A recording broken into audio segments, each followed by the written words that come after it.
Hey everyone, and welcome back. On this episode of Readers Daily, we will be discussing The Reason I Jump, an extraordinary autobiography from the inner voice of a boy with autism, written by Naoki Higashida and translated by David Mitchell. Alright, let's jump right in.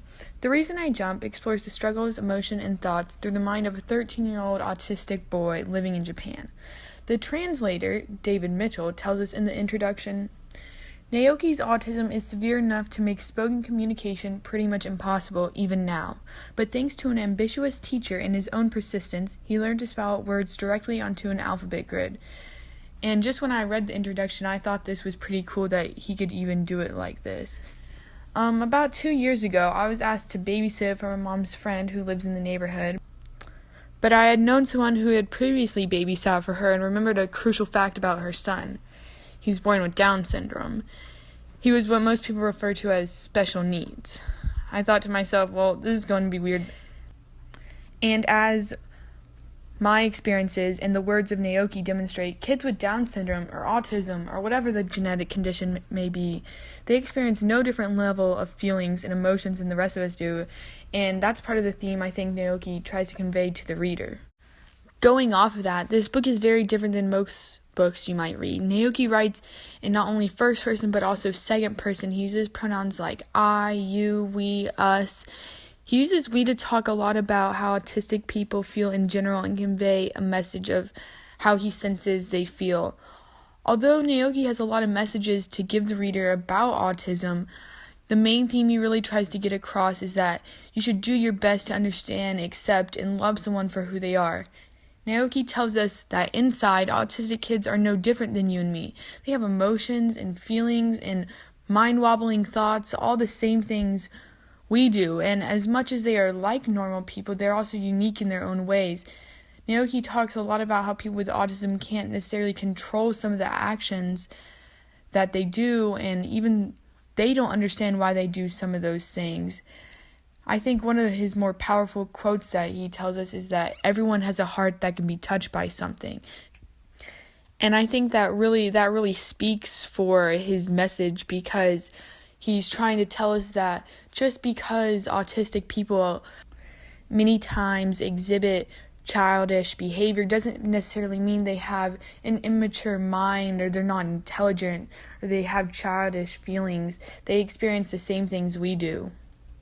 In general, autistic people see the world differently than we do. They appreciate different things than we do. Certain things stand out that wouldn't normally to you and me, and Naoki answers a bunch of questions like this in each segment of the book. The book is structured in a series of almost like interview questions.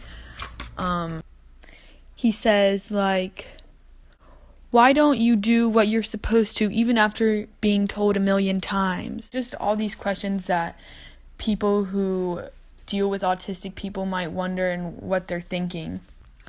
And at the end of each chapter, I think it's important that Naoki mentions something along the lines of, I hope you can understand this, or just stick through it, or just a general statement about how he feels people with autism feel about the question he just answered. So the last thing I really want to talk about is the word choice and similes and comparisons that Naoki uses to really get the reader to understand how his mind works and how he feels. He uses some pretty big words considering he's just using an alphabet grid to tell us all of this.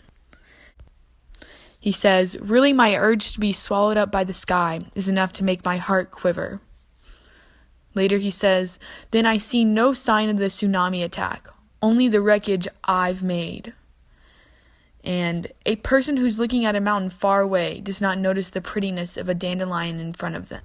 By using word choice, Naoki uses a lot of pathos to appeal to the emotions of the readers and really get them to understand the message he is trying to convey. Overall, I think Naoki does an excellent job of really trying to get the audience to understand how autistic people think and how they feel. And I think Naoki's target audience is definitely parents, adults, or teachers who deal with autistic children every day, but it definitely touches anyone who reads it.